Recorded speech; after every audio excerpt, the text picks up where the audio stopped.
বিসমিল্লাহির রহমানির রহিম। আজকে একটা গুরুত্বপূর্ণ টপিকস নিয়ে আলোচনা করব, সেটা হলো ওএসপিএফ। ওএসপিএফটা কি? ওএসপিএফটা হচ্ছে ওপেন শর্টেজ পাথ ফার্স্ট, অর্থাৎ এটা হলো একটা লিঙ্ক স্টেট রাউটিং প্রোটোকল যা ওপেন স্ট্যান্ডার্ডের উপর ভিত্তি করে গড়ে উঠেছে। আর ওএসপিএফ এর একটা বৈশিষ্ট্য হলো এটা সিসকো সহ অন্যান্য সকল ভেন্ডরের রাউটারে কাজ করে।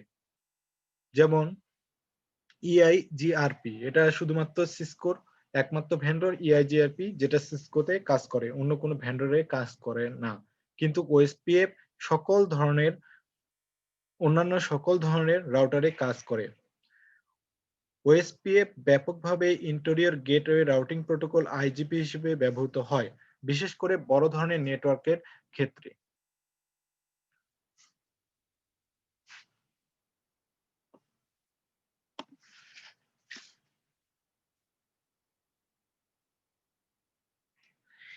Interior gateway routing protocol OSPF সকল সহ কোনো একটি ডোমেইনের মধ্যে রাউটিং সারে। এই একটি রাউটিং ডোমেইনকে অটোনোমাস সিস্টেম বা সংক্ষেপে এএস বলা হয়।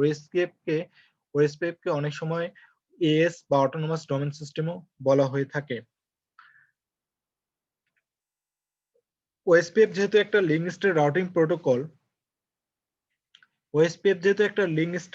প্রোটোকল, তাই লিঙ্ক স্টেট রাউটিং প্রোটোকলের মতোই রাউট আপডেট এবং কনভেন্সের নিয়ম মেনে চলে। ওএসপিএফ এর আরেকটা বিশেষ বৈশিষ্ট্য হলো ওএসপিএফ রাউটের পাশাপাশি এর প্রতিবেশী এবং লিঙ্কেরও তথ্য রাখে। লিঙ্ক স্টেট রাউটিং প্রোটোকল হয় OSPF OSPF link state routing protocol হয়, এটা রাউট আপডেট করে।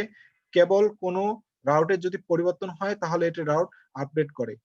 এটি পুরো রাউটিং টেবিল অন্য রাউটারের সাথে বিনিময় করে না, যা করে সেটা হলো ডিসটেন্স ভেক্টর রাউটিং প্রোটোকল সমূহের মধ্যে। আর ওএস আইপি ভার্সন 4 এ এটা ওএসপিএফ ভার্সন 2 হিসেবে ব্যবহৃত হয় এবং আইপি ভার্সন 6 এ এটা ওএসপিএফ ভার্সন 3 হিসেবে ব্যবহৃত হয়।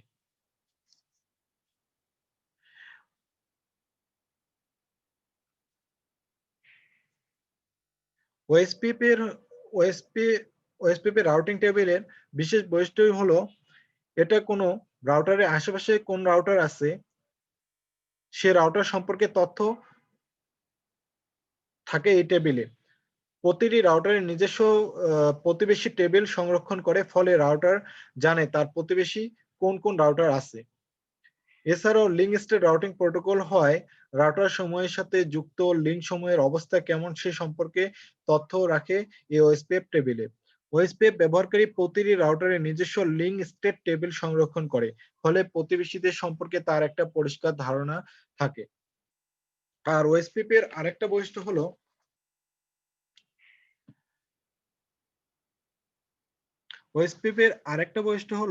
ওএসপিএফ অসংখ্য নেটওয়ার্ক হপ সমর্থন করে।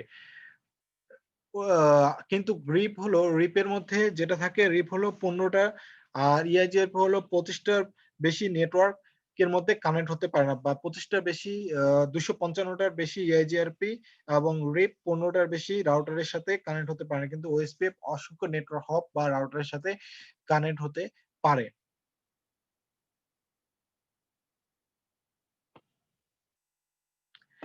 ওএসপিএফ সাধারণত দুইভাবে করা হয়ে থাকে, একটা সিঙ্গেল এরিয়া ওএসপিএফ এবং multi area OSPF. Single area ওএসপিএফটা কি? এখানে আমরা একটা চিত্র দেখলে বুঝতে পারবো যে এখানে 3টা রাউটার আছে, এই 3টা রাউটার একটা এরিয়ার মধ্যে সীমাবদ্ধ আছে। আর মাল্টি এরিয়া ওএসপিএফটা হলো যে বিভিন্ন এরিয়ার মধ্যে ভাগ করা হয়েছে। মাল্টি এরিয়া ওএসপিএফ কেন করা হয়? মাল্টি এরিয়া ওএসপিএফটা করা হয় যেমন এখানে বলা হয়েছে যে with multi area OSPF one large routing domain can be divided into a smaller area to support hierarchical routing. অর্থাৎ একটা বৃহৎ নেটওয়ার্ককে ভেঙে ভেঙে কয়েকটা এরিয়াতে বিভক্ত করা হয়েছে কাজের সুবিধার জন্য। যেমন এখানে বেশ কয়েকটা আমি রাউটার দেখতে পাচ্ছি। এখানে রাউটারকে এরিয়া 1, এরিয়া 0 এবং এরিয়া 51 এর মধ্যে ভাগ করা হয়েছে। এখন আমরা জানবো OSPF designated router. OSPF designated রাউটারটা আসলে কি জিনিস? ওএসপিএফ প্রোটোকলে একটা রাউটারকে ডেজিগনেটেড রাউটার হিসেবে বা ডিআর হিসেবে নির্বাচন করা হয়ে থাকে। এই ডেজিগনেটেড রাউটারের কাজ হলো সকল রাউটারের শর্টেস্ট পাথ পাথের তথ্য কি করে আপডেট রাখে। ডেজিগনেটেড রাউটার বা ডিআর যদি নির্বাচন করা হয় তাহলে রাউটার সমূহ একে অপরের সাথে রাউটার আপডেট না পাঠিয়ে কেবল সকল আপডেট একজনের কাছে পাঠায়, সেটা হলো ডেজিগনেটেড রাউটারের নিকট। যদি ডেজিগনেটেড রাউটারের নিকট না থাকে তাহলে রাউটারের আপডেট তথ্যগুলো তারা একজন আরেকজনের কাছে পাঠায়। কিন্তু যখন ডিআর হিসেবে একটা রাউটারকে আমরা নির্বাচন করব ডেজিগনেটেড রাউটার হিসেবে, তখন যে রাউটারে আপডেট হবে সেই রাউটার তার তথ্যটা ডিআর এর নিকট পাঠাবে আর ডিআর সেই আপডেটের তথ্য সকল রাউটারকে জানিয়ে দেবে। এভাবে ডেজিগনেটেড রাউটার ব্যবহারের ফলে রাউটিং তথ্য আদান প্রদানে দক্ষতা আসে। Router use the multiple address 224.0.0.6 অর্থাৎ রাউটাররা তাদের এলএসএ প্যাকেটে একটি মাল্টিপল অ্যাড্রেস 224.0.0.6 পাঠায় এবং ডেজিগনেটেড রাউটার সেই মাল্টিকাস্ট আইপি অ্যাড্রেস পেতে থাকে। ডেজিগনেটেড রাউটারটা আমরা কিভাবে নির্বাচন করতে পারি? ডেজিগনেটেড রাউটার ওএসপিএফ অগ্রাধিকারের উপর ভিত্তি করে রাউটার সমূহের মধ্যে ডেজিগনেটেড রাউটার নির্বাচন করা হয়। ওএসপিএফ অগ্রাধিকার নির্দেশ করা হয় 1 থেকে 255 মধ্যে একটা সংখ্যা। এই অগ্রাধিকারের মান ডিফল্ট রাউটার ইন্টারফেসে যোগ করা হয় আইওএস কমান্ডের মাধ্যমে। অর্থাৎ এখানে ওএসপিএফ রাউটারের প্রায়োরিটি আমরা দেখব।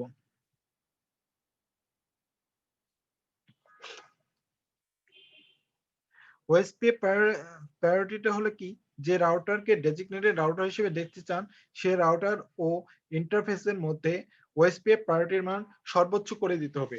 অর্থাৎ এখানে দেখেন আর1 রাউটারে আমি চাইছি যে আর1 রাউটারকে ডেজিগনেটেড রাউটার হিসেবে রাখবো। তাই তাই আর1 রাউটারের প্রায়োরিটির মান সর্বোচ্চ 255 করে দিয়েছি। এটার জন্য কি কমান্ড ব্যবহার করা হয়েছে? IP OSPF priority 255। যে রাউটারের ওএসপিএফ এর প্রায়োরিটির মান সর্বোচ্চ অর্থাৎ আর1 রাউটারের প্রায়োরিটির মান আমি 255 করে দিয়েছি, কাজে এটি ডেজিগনেটেড রাউটার হিসেবে নির্বাচিত হলো। যদি দুইটি রাউটারের প্রায়োরিটি সমান হয় তাহলে কোন রাউটার যদি দুটি রাউটারের প্রায়োরিটি সমান হয় অর্থাৎ দুইটি রাউটারকে যদি 255 করা হয় তাহলে কোন রাউটারটি ডেজিগনেটেড রাউটার হবে তা নির্ধারণ করে রাউটারের আইডির উপর ভিত্তি করে। যে রাউটারের আইডি বেশি সেটি ডেজিগনেটেড রাউটার হিসেবে নির্বাচিত হবে। তবে উত্তম হলো কোনো কোর রাউটার কিংবা বড় উচ্চ ক্ষমতা সম্পন্ন রাউটারকে ডেজিগনেটর হিসেবে নির্বাচন করা, যাতে সেটি কিছু কাজ করতে হয়, যেমন লুপব্যাক ইন্টারফেস। প্রতিটি রাউটারের লুপব্যাক ইন্টারফেস তৈরি করুন। ফলে এরপরে যেটা হবে যে রাউটারকে ডেজিগনেটেড রাউটার নির্ধারণ করতে চান, যে রাউটারকে আপনি ডেজিগনেটেড রাউটার হিসেবে নির্ধারণ করতে চান সেটি লুপব্যাক ইন্টারফেসের সবচেয়ে বড় আইপি অ্যাড্রেসটি আপনি ব্যবহার করুন। অর্থাৎ যে রাউটারটাকে আমরা ডেজিগনেটেড রাউটার হিসেবে নির্ধারণ করব সেটার প্রায়োরিটিটা আমরা যদি সবচেয়ে বেশি বড় দিয়ে দিই, 255 দিয়ে দিই এবং যে রাউটারটা উচ্চ ক্ষমতা সম্পন্ন তাহলে ভালো হয়। এখন আমরা ওএসপিএফ রাউটার কনফিগার করা শিখব। এখানে একটা আমি ওএসপিএফ রাউটার কনফিগার করে এখানে একটা স্ক্রিনশট নিয়ে রেখেছি। দুইটা রাউটার নিয়েছি, দুইটা সুইচ এর মধ্যে ওএসপিএফ কনফিগার করেছি।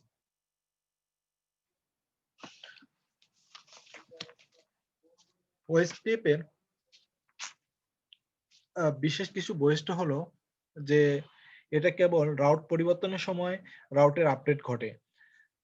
কোনো রাউটারের কোনো পরিবর্তন ঘটলে রাউটার কেবল অন্যান্য লিঙ্ক লিস্টের নিকট এর অ্যাডভান্টেজমেন্ট পাঠায়। যে রাউটারে বলতেছে কেবল সেটির তথ্য ওই লিঙ্ক লিস্টের অ্যাডভান্টেজমেন্টের কাছে থাকে। আর সবচেয়ে বড় যেটা সুবিধা হলো যে আমি পরে বলেছিলাম যে রিপের মধ্যে আমরা 15টা নেটওয়ার্ক সর্বোচ্চ 15টা রাউটার কানেক্ট করতে পারি। আর EIGRP এর মধ্যে 255, কিন্তু ওএসপি এর মধ্যে অসংখ্য আমরা নেটওয়ার্ক কানেক্ট করতে পারি। আর OSP variable length subnet VLSM ক্লাসে ইন্টার রাউটিং ডোমেইন উভয়ই সাপোর্ট করে। এটা হলো সবচেয়ে বড় সুবিধা। যাই হোক, আমরা এখন সরাসরি প্যাকেট ট্রেসারের মাধ্যমে এটা কনফিগার করব। দেখেন সেম আইপি নিয়েছি আমি। এখন চলেন আমরা রাউটারের মধ্যে যাই।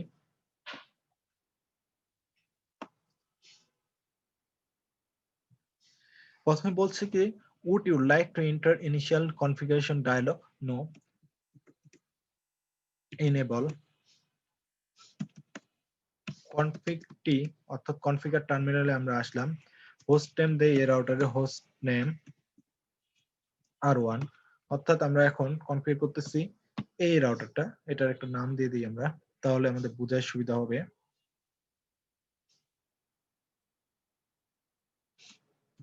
এটার নাম দিই আমরা R1 এবং এটার নাম দিই R2।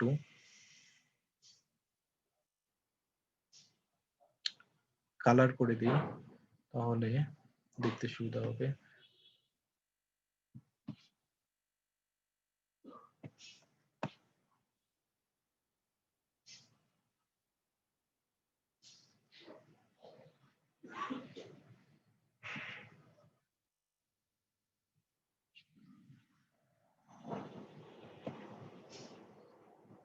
এটা হলো আমাদের R1 রাউটার, এটা হলো আমাদের R2।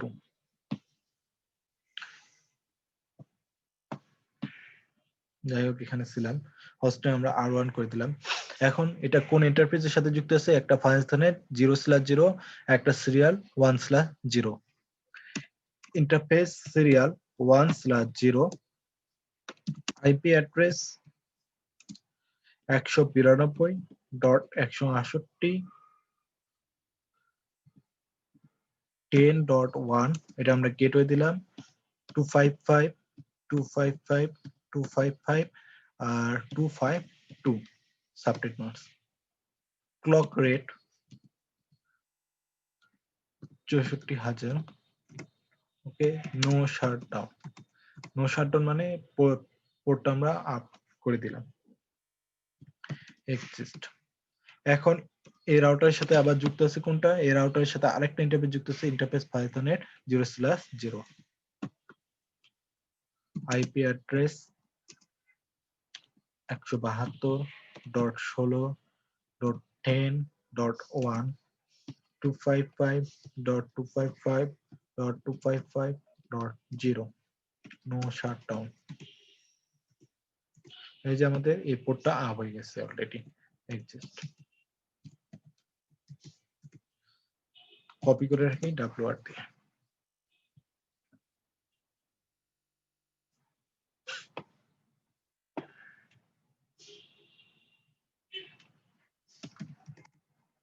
ঠিক সেম ভাবে enable config t, host name দিলাম এটার R2, interface serial 1/0, IP address 192.168.10.2, 255.255.255.252। No shutdown. আচ্ছা, এখানে আমরা ক্লক রেট কেন নিলাম না? এই যে ক্লকের চিহ্নটা যেখানে আছে সেখানে আমরা ক্লক রেট দিব, আর যেখানে ক্লক রেট নাই, ক্লকের চিহ্ন নেই, ওই পাশে ক্লকের চিহ্ন, ক্লক রেটের মান দিতে হবে না, ক্লক রেটের কমান্ড ইউজ করতে হবে না। এক্সিস্ট করলাম।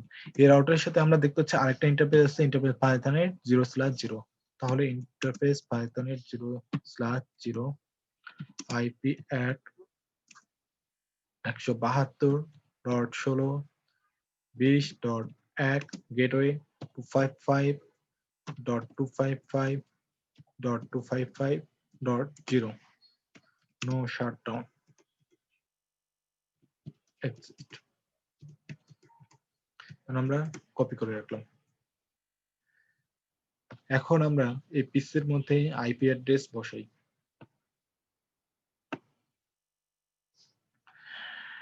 172.16.10.2।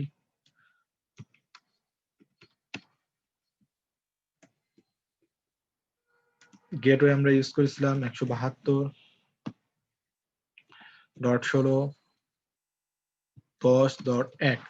ওকে, ঠিক এই রাউটারের মধ্যে, এই পিসির মধ্যে আমরা বসাই একটা আইপি অ্যাড্রেস 172.16.10.3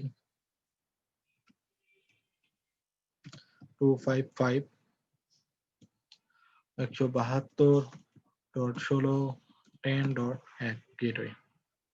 এখন আমরা যদি এই পিসি থেকে এই পিসিতে প্যাকেট পাঠাই তাহলে প্যাকেট পাবে অর্থাৎ সাকসেসফুল ভাবে যাবে। কিন্তু এখন এই দুটো পিসির মধ্যে আমরা আইপি বসে দেখবো যে এই পিসি থেকে এই পিসির মধ্যে অর্থাৎ R1 থেকে R2 এর মধ্যে প্যাকেট যায় কিনা।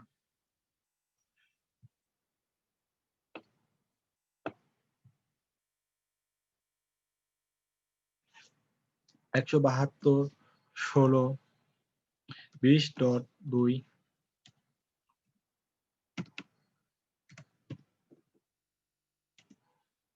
172.16.20.1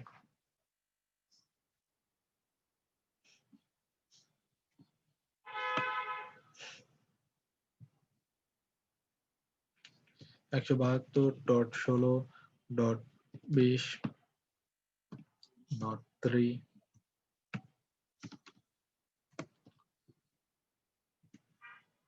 172.16.20.1 ওকে। এখন আমরা R1 থেকে R1 এর রাউটারের একটা পিসি এবং R2 একটা পিসির মধ্যে আমরা যদি প্যাকেট পাঠাই, দেখেন আমাদের ফেল দেখাচ্ছে। আবার পাঠাই, ফেল পাঠাচ্ছে। কি কারণে? কারণ এই রাউটের মধ্যে আমাদের রাউটিং প্রোটোকল ব্যবহার করি নাই। তো আজকে যেহেতু ওএসপিএফ নিয়ে আলোচনা করলাম, তো আজকে আমরা এখানে ওএসপিএফ প্রোটোকল আমরা ইউজ করব। ওএসপিএফ প্রোটোকলের মাধ্যমে আমরা আজকে রাউটার 1 থেকে রাউটার প্রোটোকল ব্যবহার করে আমরা রাউটার 1 এবং রাউটার 2 এর মধ্যে প্যাকেট পাঠাবো। তো R1 রাউটারে আমরা এখন ওএসপিএফ প্রোটোকল ইউজ করি।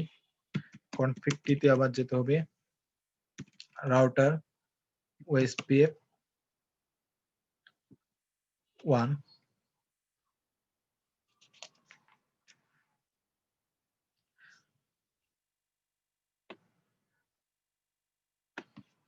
আচ্ছা, এখানে রাউটার ওএসপিএফ 10 যেহেতু আমরা ইউজ করছি, এখানে 10 এ দিই রাউটার ওএসপিএফ 10। নেটওয়ার্ক দেখেন এখানে 172 মানে 172.16.10.0 ইউজ করা আছে, তাহলে এটাই আমরা ইউজ করি 172.16.10.0। এরপর আমাদের ওয়াইল্ড কার্ড মাস্ক ইউজ করতে হবে 0.0.0.255। এরপর একটা এরিয়ার মধ্যে আমরা আজকে সিঙ্গেল এরিয়া নেটওয়ার্কটা করি, এরিয়া 0 দিলাম। ওকে, এর আউটের সাথে আর কোন নেটওয়ার্ক যুক্ত আছে? 192.168.10.0। তাহলে নেটওয়ার্ক 192.168.10.0 0.0.0.3 এরিয়া 0। ওকে, তাহলে আমাদের এই রাউটারের কাজ শেষ। এটাকে আমরা এক্সিট করে দিলাম। ওকে, এখন আসি রাউটার 2 এর মধ্যে। সেম ভাবে আমরা ওএসপিএফ এর রাউটিং প্রোটোকল ইউজ করব। কনফিগটি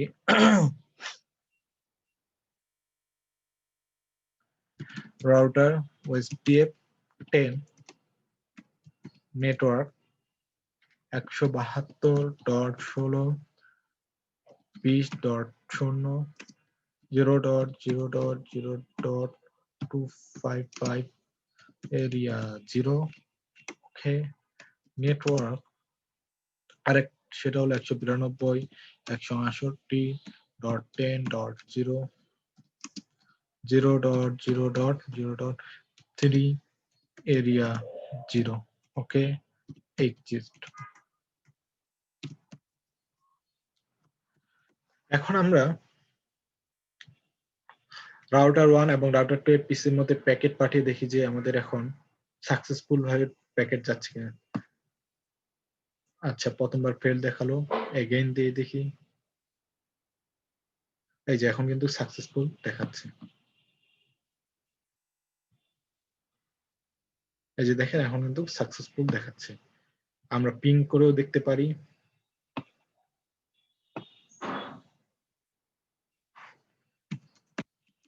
পিং দেই 172.16.20.2 এটাতে এই যে পিং আমাদের সাকসেসফুল হচ্ছে।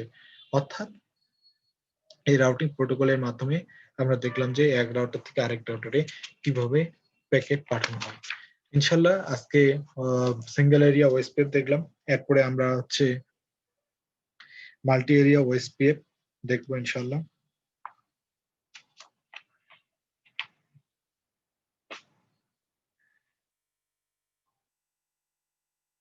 এখন আমরা হচ্ছে রাউটিং টেবিল যাচাই করা। রাউটিং টেবিল যাচাই করে কেবল ওএসপিএফ এর জন্য তা নয়, এটি দেখতে গেলে সকল প্রোটোকলের জন্য কনফিগারকৃত রাউটারগুলো দেখা যায়। আমরা এখানে দেখতে পাচ্ছি আমাদের ওএসপিএফ কনফিগার করা হয়েছে কিনা। শো আইপি রাউট দিয়েও আমরা দেখতে পারি। শো আইপি রাউট দেখেন এখানে কি কি দেখাচ্ছে, এই কোনটা কার সাথে কানেক্টেড আছে সেগুলো দেখা যায়। মানে 172.16.10.0 is directly connected Python 0/0. Python 0/0 সাথে directly connected. 192.168.10.0/30 is subnetted one subnet, এটা সিরিয়াল 1/0 সাথে কানেক্টেড। আচ্ছা, শো আইপি ওএসপিএফ